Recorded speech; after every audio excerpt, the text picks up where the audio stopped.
ప్రభునందు నాకు అత్యంత ప్రియులైన నా స్నేహితులారా, దేవుని బిడ్డలారా, మన ప్రభువును, మన రక్షకుడును, మన విమోచకుడైన క్రీస్తు యేసు శ్రేష్టమైన నామంలో మీ అందరికీ నా శుభాలు.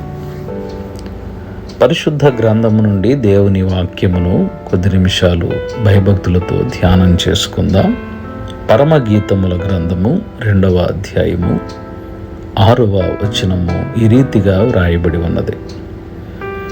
బలు రక్కసి చెట్లలో ఒల్లీ పద్మము కనపడునట్లు స్త్రీలలో నా ప్రియురాలు కనపడుచున్నది. భక్తుడైన సొలొమోను పరమగీతములు గ్రంథాన్ని వ్రాస్తూ ఈ 2వ అధ్యాయము 6వ వచనం దగ్గరకు వచ్చినప్పుడు ఆయనకు ప్రియురాలు ఉన్నది. ఆ ప్రియురాలు అనేక మంది స్త్రీలలో ఉండి ఈ స్త్రీలందరిలో కూడా ఆవిడ ఒక ప్రత్యేకముగా కనపడుతుందట. దానిని ఈయన పూలతోనూ వర్ణిస్తూ బలు రక్కసి చెట్లలో ఒల్లీ పద్మము కనపడునట్లు నా యొక్క ప్రియురాలు ప్రేయసి కనపడుచున్నది అంటాడు. ఎంతో మంచి వర్ణన. వాస్తవానికి ఏమిటి అసలు ఈ వాక్యము ద్వారా మనం ఏమి నేర్చుకోబోతున్నాం? ఒల్లీ పద్మము అని అంటే చాలామందికి తెలియదు. దానికి ఉన్న వేరొక పేరు లిల్లీ పద్మము, లేకుంటే లిల్లీ పువ్వు. ఈ పువ్వు చాలా మృదువు అయినటువంటిది. అలాగనే చక్కటి సువాసనలు వెదజల్లుతూ, పరిమళాన్ని వెదజల్లుతూ ఒక ప్రత్యేక స్థానము పువ్వుల్లో ఇది పొందుకున్నది. అయితే ఇక్కడ ఆయన వర్ణించిన వర్ణన చూస్తే అది ముళ్ళతో నిండినటువంటి బలురక్కసి చెట్ల మధ్య ఉన్నది. చెట్లు అని అంటే గాలి వచ్చినప్పుడు ఎప్పుడు వీస్తూనే ఉంటాయి. అవి ముళ్ళ చెట్లైనా మరి ఏ ఇతర చెట్లైనా గాలి వచ్చినప్పుడు విసురుతుంటాయి. ఆ విసురు వచ్చిన ప్రతిసారి ఈ ముళ్ళు, ఈ బలురక్కసి చెట్లు వాటి మధ్యలో నివాసం ఉంటున్నటువంటి ఒల్లీ పద్మమును గుచ్చుతూనే ఉంటాయి. కానీ ఈ లిల్లీ పువ్వుకు ఉన్నటువంటి ఒక చక్కని స్వభావం ఏమిటంటే అవి గుచ్చుతూ ఉన్నప్పటికీ కూడా దాని యొక్క పరిమళాన్ని, దాని సువాసనను అది ఏమాత్రమును కోల్పోదు. దాని స్థానాన్ని అది నిలబడి ఉంటుంది. ఈ రోజున వాస్తవానికి ఈ యొక్క ప్రియుడు ఎవరు, ప్రియురాలు ఎవరు? ప్రియుడు అనగానే మనకు గుర్తొచ్చేవారు మన ప్రభు అయిన యేసుక్రీస్తు. రాజుల రాజు, ప్రభువుల ప్రభు అయినటువంటి ఈయన ప్రియుడుగా ఉంటే, ప్రేయసిగా ఆయన పరిశుద్ధమైనదిగాను, నిర్దోషమైనదిగాను, నిష్కళంకమైనదిగాను ఉండుట కొరకు వాక్యముతో ఉదక స్నానము చేసి పవిత్రపరుచుకున్నటువంటి వధువైనటువంటి సంఘము ఆయన ప్రేయసిగా ఇక్కడ చెప్తున్నాడు. అంటే సంఘము ఎలా ఉండాలనుకుంటున్నాడు? ఈ సంఘము బలురక్కసి చెట్లుగా చెప్పబడుతున్న ఈ సమాజంలో, ఈ లోకములో సంఘముగా ఉన్నటువంటి మనము, విశ్వాసులుగా ఉన్న మనము, ఒక్కొక్క ఇండివిడ్యువల్ విశ్వాసి ఈ బలురక్కసి చెట్లు అనేటువంటి ఈ లోకములో నివాసం ఉంటున్నప్పటికీ కూడా నీవు పరిశుద్ధత, పవిత్రత, యేసు రక్తము చేత కడగబడిన జీవితాన్ని, ఆ పరిమళత్వాన్ని నువ్వెప్పుడూ కోల్పోకూడదు. వారు నిన్ను గుచ్చుతూ ఉన్నను, నలగగొట్టుచూ ఉన్నను, పాడు చేస్తూ ఉన్నను నువ్వు పాడవ్వకూడదు. వాస్తవానికి నేడు సమాజం అనేటువంటిది ఎలా ఉన్నది అని అంటే, అనేక మంది దైవ సేవకులు, ఎంతో సమర్పణ కలిగిన దైవ సేవకులు, వారి జీవితాలను ప్రభు కొరకు ఆయత్తము చేసినటువంటి దైవ సేవకులు, దేవుని బిడ్డలారా, కరపత్రాలు పంచడానికి రకరకాల ఊర్లకు వెళుతున్నారు, బైబిళ్ళు పంచడానికి వెళుతున్నారు, వీధి సువార్తలు చేస్తున్నారు, ఇంటింటి సువార్తలు చేస్తున్నారు. కారణం ఏమిటంటే, ఏ ఒక్కరూ ఆత్మ నశించిపోకూడదని. అయితే ఇలాంటి సువార్త భారము చేత ప్రయాణమై వెళ్ళినటువంటి దైవ సేవకులను అనేక మందిని కొట్టారు, కొంతమందిని అయితే చంపివేశారు, కొంతమందిని వారిని పట్టుకొని వారి యొక్క వస్త్రాలను తీసివేసి వివస్త్రులుగా చేశారు. ఈ విధమైనటువంటి పరిస్థితులతో పాటు చర్చిల పైన దాడులు చేసి వారు తీసుకువెళ్ళిన బైబిళ్లను, ఇతరత్ర సామాగ్రి ఏవైతే ఉన్నాయో వీటన్నిటిని కాల్చి బుగ్గి చేసినటువంటి పరిస్థితులు ఇప్పుడు మన భారతదేశంలో చూస్తున్నాం. కానీ వారు ఇలాంటి పరిస్థితులు సంభవించినప్పుడు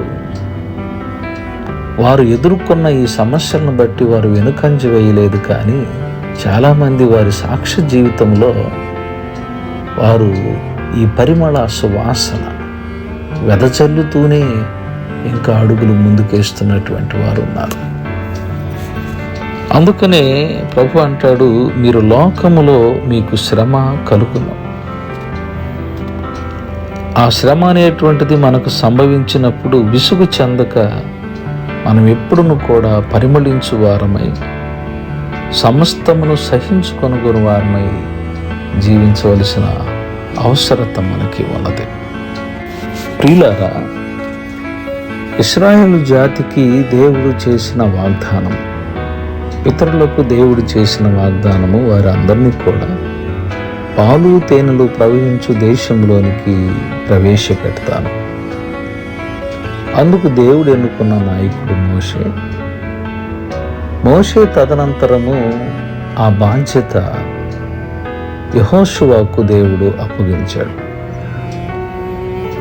యెహోషువ దేవుని మీద ఆధారపడి వారందరిని కూడా పాలు తేనెలు ప్రవహించు దేశంలోనికి ప్రవేశపెట్టాడు. ఈ ప్రవేశపెట్టబడ్డ తరువాత దేవుడు యెహోషువతో తెలియచెప్పినటువంటి శ్రేష్టమైనటువంటి మాటలు పరిశుద్ధ గ్రంథంలో నుండి యెహోషువ గ్రంథము 23వ అధ్యాయము 11 నుండి 13 వచనాల వరకు మనం చదువుకుందాం.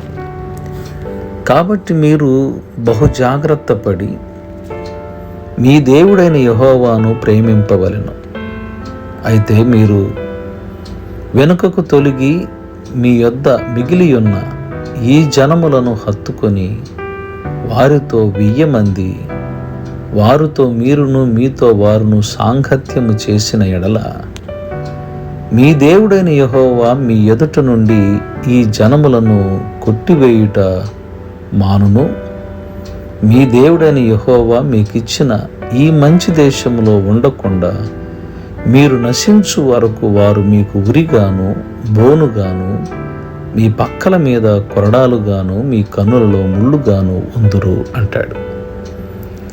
ఈ చదువుకున్న ఈ లేఖన భాగంలో ఇక వీరందరూ పాలు తేనెలు ప్రవహించే దేశంలోనికి అడుగుపెట్టి అక్కడ వారు నివసిస్తూ ఉన్నప్పుడు అక్కడ కొంతమంది అన్యజనులు మరి మిగిలి ఉన్నటువంటి వారుగా ఉన్నారు.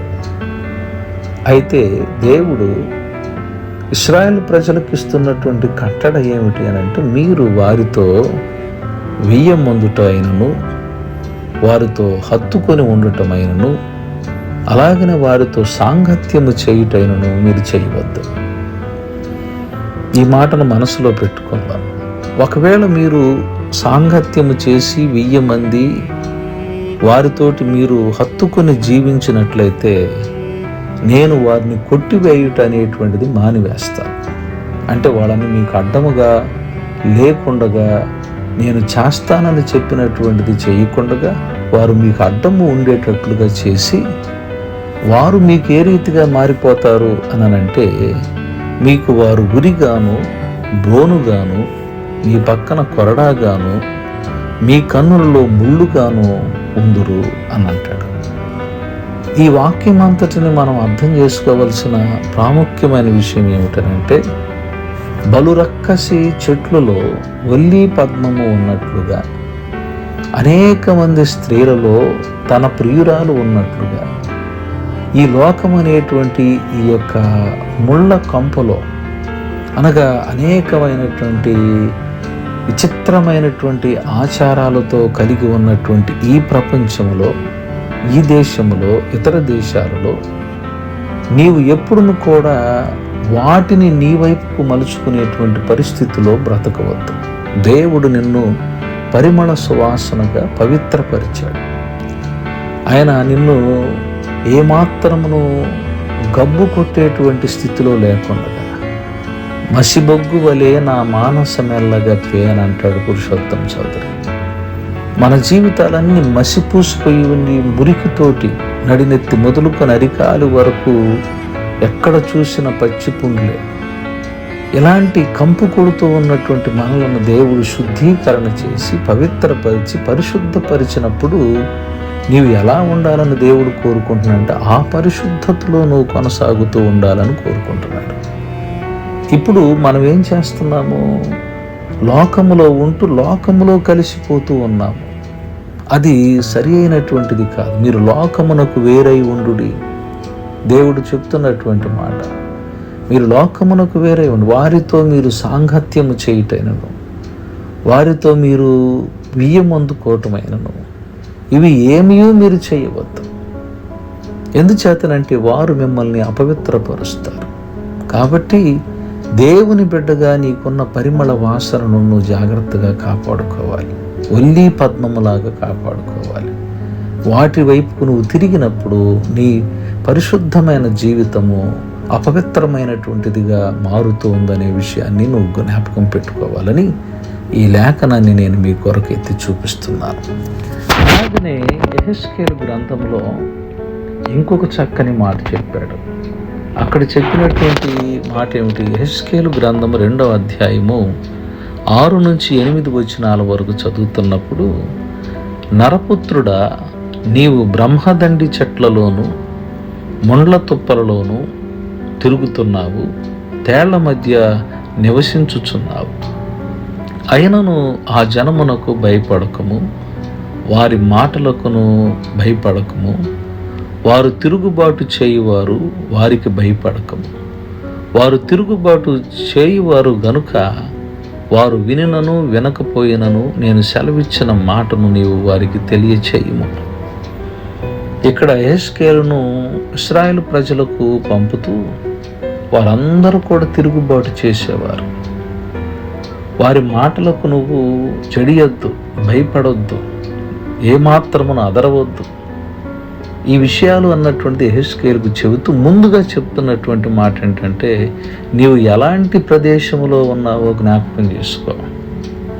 ఎవరికి ఈ మాటలు చెబుతుంది? ప్రవక్త. ప్రవక్త అంటే దేవుని యొక్క బిడ్డ, దేవుని కుమారుడు, దేవుని సేవ చేస్తున్న సేవకుడు.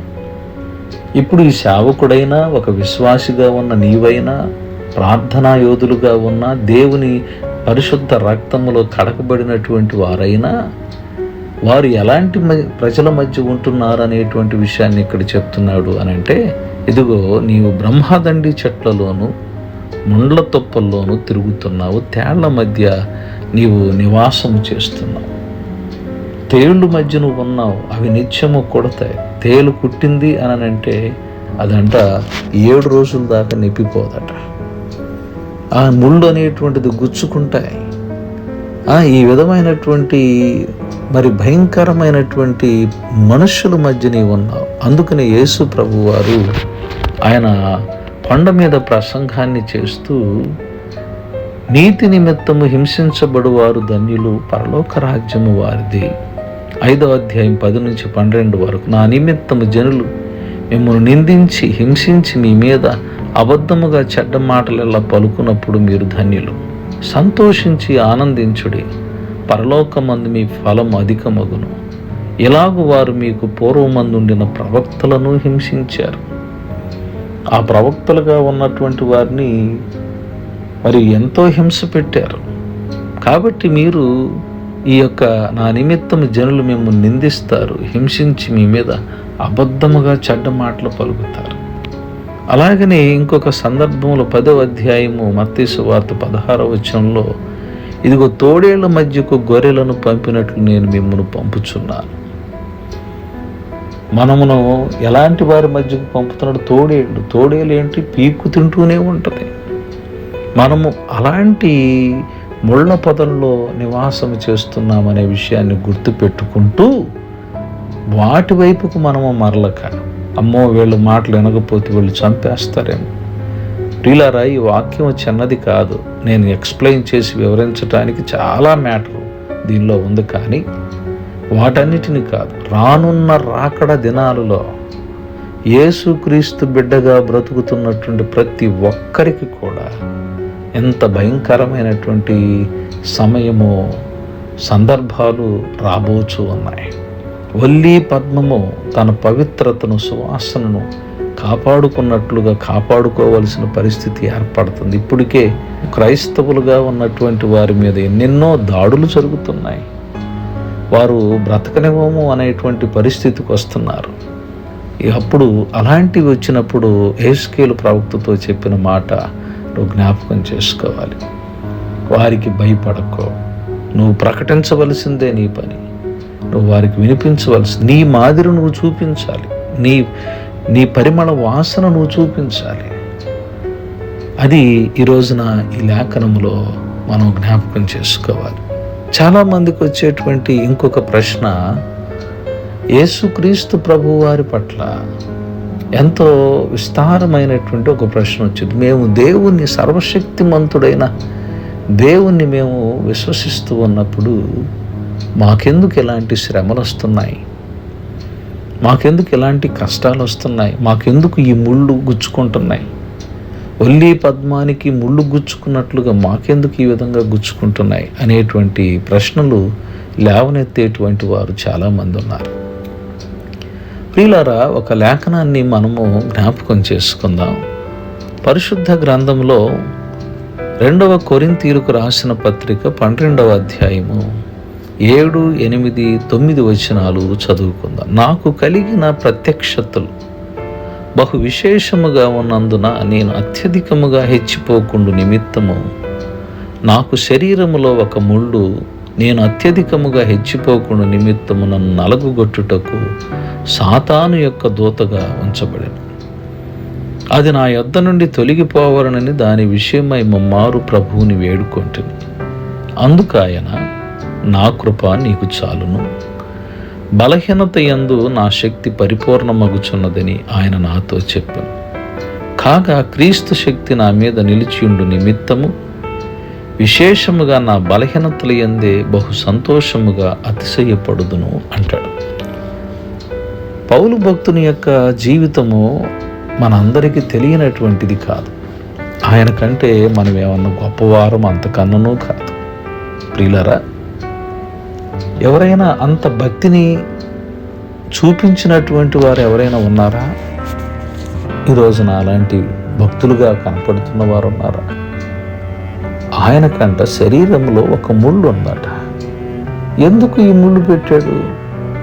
ఆయనకు కలిగినటువంటి ప్రత్యక్షతలు మరి బహు విశేషముగా ఉన్నవి.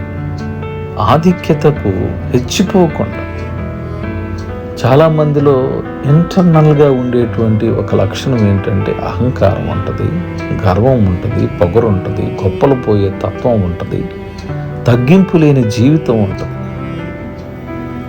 ఇప్పుడు పౌలుకున్నటువంటి ఆధిక్యతలు అనేటువంటివి మరి అనేకముగా ఉన్నాయి, ప్రత్యక్షతలు అనేకంగా ఉన్నాయి. అతడు అత్యధికముగా హెచ్చిపోకుండా వాటన్నిటిని చూసి నేనెంత వాడిననేటువంటి ఒక అహం అనేటువంటిది లోపల పెరిగిపోతుంది. అందుకని దేవుడట ముళ్ళు పెడుతున్నాడట. ప్రతి క్రైస్తవ జీవితంలో ఈ ముళ్ళు అంతే ఉంటుంది, గుచ్చుకుంటానే ఉంటుంది. అయితే పౌలుకి దేవుడు చెప్పిన మాట ఏంటంటే, నా కృప నీకు తోడుగా ఉంటుంది. 3 సార్లు ముమ్మారు ప్రార్థించాడు, నా కృప నీకు తోడుగా ఉంటుంది. కానీ అతను పరిమళాన్ని మాత్రము వెదజల్లటము, పౌలు ఆ మంట పడుతున్న, ఆ నిప్పి అనుభవిస్తున్న, శ్రమ పడుతున్న ఆయన మాత్రము తన పరిమళ వాసన వెదజల్లటం మాత్రము ఎప్పుడూ కాలు వెనకంజ వేసుకోలేదు. ఎన్నో శ్రమలు, ఎన్నో బాధలు, ఎన్నో వేదనలు పడి కూడా ఆ యొక్క లిల్లీ పద్మము బలురక్కసి చెట్లలో కనపడుతున్నట్లు, స్త్రీలలో ఆయన యొక్క ప్రియురాలు కనపడుచున్నట్లుగా అతడు తన యొక్క భక్తిని అనేక మందికి సాక్షాత్తంగా కనిపించేటట్లు చేశాడు. కాబట్టి ఈ రోజున నీవు నేను జ్ఞాపకం చేసుకోవాల్సింది, ఆ దేవుని మహత్తరమైనటువంటి కృపను మనం అర్థం చేసుకొని ఆయనకు అమితమైనటువంటి ఇష్టలుగా పరిమళ వాసన నిత్యము వెదజల్లుతూ ఆ వాసన అనేక మంది ఆకర్షించేటట్లుగా నీ భక్తి, నీ విశ్వాస్యత, నీ నమ్మకము, దేవుని పైన నీకున్న ప్రేమ వారందరూ చూసినప్పుడు ఇది కదా నిజమైనటువంటి భక్తి జీవితం అని అనుకునేటట్లుగా నువ్వు సువాసన వెదజల్లాలని, వల్లి పద్మం ఉన్నట్లుగా, ప్రియురాలు ఉన్నట్లుగా నీవు కనపడాలని, ఒక ప్రత్యేకమైన స్థితిలో ఉండాలని ప్రభునామమున తెలియచేస్తూ ఈ మాటలను నేను ముగిస్తున్నాను. దేవుడి వాక్యము మన వినికిడిలో దీవించుగాక. ఆమెన్. God bless you.